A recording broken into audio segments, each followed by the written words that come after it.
ہم اکثر یہ کہہ دیتے ہیں کہ کھانے کے شروع میں پانی پی لیں. کتنے شروع میں, کتنا وقت پہلے, کھانے کے درمیان میں, کتنا درمیان میں اور کتنی مقدار میں, اور اینڈ پہ نہیں پینا چاہیے؟ نبی کریم صلی اللہ علیہ وآلہ وسلم کے طریقے کے حوالے سے بتائیے. اس کے بارے میں نا میں آپ کو بہت پیارا ایک واقعہ بھی بتاتا ہوں.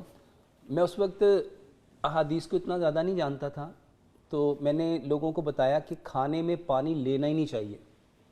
تو وہ میرے سامنے نا وہ ایک بات رکھتے تھے کہ کھانے سے پہلے پانی پینا سونا ہے, درمیان میں پینا چاندی ہے, اینڈ پہ پینا. میں نے کہا بھائی صاحب یہ کبھی بھی سچ پہ مبنی نہیں ہو سکتا, کیونکہ میرا یہ ماننا ہے کہ نبی صلی اللہ علیہ وآلہ وسلم کو اللہ تعالیٰ نے رحمت للعالمین بنا کے بھیجا ہے, اور نبی صلی اللہ علیہ وآلہ وسلم کبھی ایسی بات کہہ ہی نہیں سکتے جس سے کوئی تکلیف ہو. اب اس کو میڈیکلی پوائنٹ سے جانیں. آپ نے سبزیاں اگر لیں تو وہ آپ کے اسٹمک میں 2.5 گھنٹے رہیں گی. اگر آپ نے دالیں لیں تو وہ 4 گھنٹے رہیں گی. اگر آپ نے گوشت لیا تو وہ 6 گھنٹے رہے گا. جبکہ جو پانی ہے وہ میکسیمم 2 سے 3 منٹ رہے گا. اب میں آپ کو سائنٹیفکلی بتاتا ہوں, جب کھانا آپ کے سامنے آتا ہے آپ کی آنکھیں اس کو دیکھتی ہیں تو اس کا امیج لیتی ہیں, اور وہ امیج وہ برین کو دیتی ہیں, اور برین اسی امیج کے اکارڈنگ اس کھانے کو ڈائجسٹ کرنے کے لیے سیکریشن پروڈیوس کرتا ہے. وہ آپ کے منہ میں جو پانی آتا ہے یہ وہ ایکچوئل میں سیکریشن ہے جس نے کھانے کو ڈائجسٹ کرنا ہے. ٹھیک ہے. اب آپ نے کیا کیا, کھانا بھی باہر پڑا ہوا ہے, آپ نے کہا کھانے سے پہلے پانی پینا سنت ہے. آپ نے وہ پانی پی لیا تو وہ سیکریشن اس کے اندر ڈائلوٹ ہوگی, اور 3 منٹ کے بعد 4 منٹ کے بعد آپ کے اسٹمک سے نکل جائے گی. اب وہ سیکریشن تو دوبارہ بننی نہیں.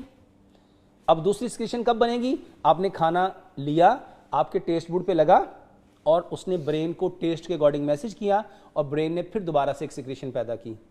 ٹھیک ہے. ابھی آپ کھانا کھا رہے تھے, آپ نے کہا کھانے کے دوران پانی پینا, پہلے سونا ہے بعد میں چاندی ہے. تو آپ نے پھر پانی لے لیا, تو آپ نے وہ سیکریشن کو دوبارہ پھر اس کے اندر ڈائلوٹ کیا اور وہ اسٹمک سے نکل گئی.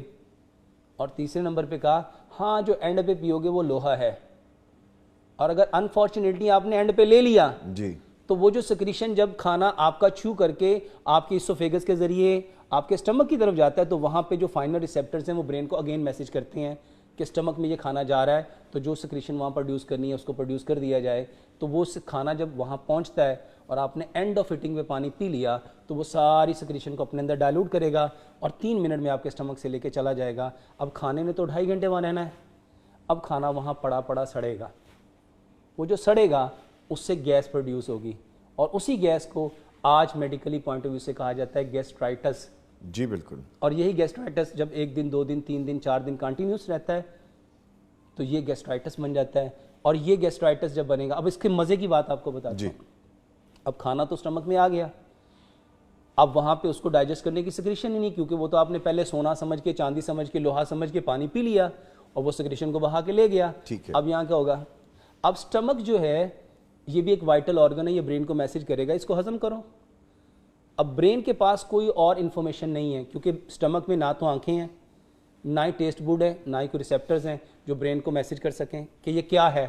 تو پھر برین کیا کرتا ہے, آپ نے جو کچھ زندگی میں کھایا ہوتا ہے اس کی تھوڑی تھوڑی سیکریشن دے دیتا ہے, اور یہ جتنی سیکریشنز ہیں یہ ساری کی ساری سوائے سلائیوا کے, سلائیوا الکلائن ہے اور باقی ساری سیکریشن ایسیڈک ہے. اب وہ بنڈل آف ایسڈ آ جاتے ہیں. اب آپ نے سپوز کھایا تھا مٹن, آپ نے کھائی تھی بریانی, آپ نے کھائی تھی سبزی, تو سبزی کے لیے تو صرف وہ سیکریشن چاہیے تھی نا جس نے سبزی کو ڈائجسٹ کرنا تھا, لیکن آپ نے برین کو تو میسج کیا نہیں. اب برین نے کیا کیا, ملٹیپل اس نے سیکریشنز دے دی. جب وہ ملٹیپل سیکریشنز آئیں گی وہ ساری کی ساری ایسڈ ہیں, اور آپ کی باڈی میں ایک دم ایسڈ کا لیول بڑھ جائے گا, جس کو آپ لوگ کہتے ہیں تیزابیت.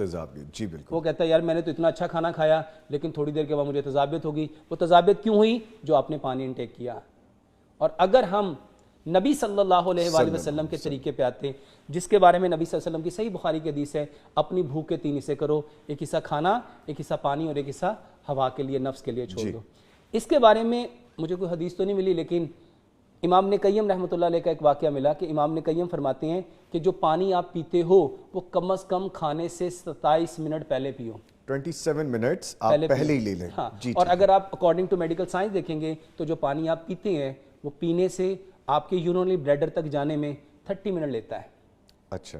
تو یعنی جو پانی آپ نے انٹیک کیا وہ آپ کے پورے یورینری ٹریک سے گزرتا گزرتا گزرتا یورینری بلیڈر میں 30 منٹ میں آ جاتا ہے. تو جو پانی آپ نے لیا تو جب کھانا آئے گا تو اس سے پہلے آپ کا پانی وہاں سے جا چکا ہوگا. تو جو سیکریشن کھانے کو دیکھ کے پروڈیوس ہوگی وہ بچ جائے گی, وہ کھانے کو ایکچوئل میں ڈائجسٹ کرے گی. جس کے لیے اللہ تعالیٰ نے اس کو پیدا کیا. تو سر اگر ضرورتاً آپ کو پانی کا سپ لینا پڑے، ایک آدھا سپ لے لیا، اس سے کوئی فرق میں نہیں ابھی بتاتا ہوں جی پلیز. پانی کی ضرورت کیوں پڑتی ہے. جی وہ ضرورت اس وجہ سے پڑتی ہے کھانا اٹک جاتا ہے. اچھا کھانا کیوں اٹکتا ہے جی یہ سمجھنا ہے. جی پلیز. اگر ہم امام ابن قیم، بلکہ اس سے پہلے حکیم لقمان کی بات بتاتا ہوں. حکیم لقمان اپنے بیٹے کو نصیحت کرتے ہوئے کہا کرتے تھے بیٹا دانتوں کا کام کبھی آنتوں سے نہ لینا، دانتوں کا کام کبھی آنتوں سے مت لینا. جو دانتوں کا کام آنتوں سے لے گا وہ بیمار پڑے گا. اب اس کو ہم میڈیکلی پوائنٹ سے سمجھتے ہیں. دانت 32 ہیں جی اور 4 ٹائپس کے ہیں. 8 دانت ہیں 1 نوک والے، اس کا کام ہے کھانے کو کاٹنا. 8 دانت ہیں 2 نوک والے، اس کا کام ہے کھانے کو پھاڑنا. 8 دانت ہیں 3 نوک والے، اس کا کام ہے کھانے کو چیرنا. اور 8 دانت ہیں 4 نوک والے، اس کا کام ہے کھانے کو پیسنا. دانتوں کا کام ہے کھانے کو کاٹنا، پھاڑنا، چیرنا، پیسنا. جی اگر ہم کھانے کو 32 بار چو کریں گے وہ کھانا کیا بن جائے گا؟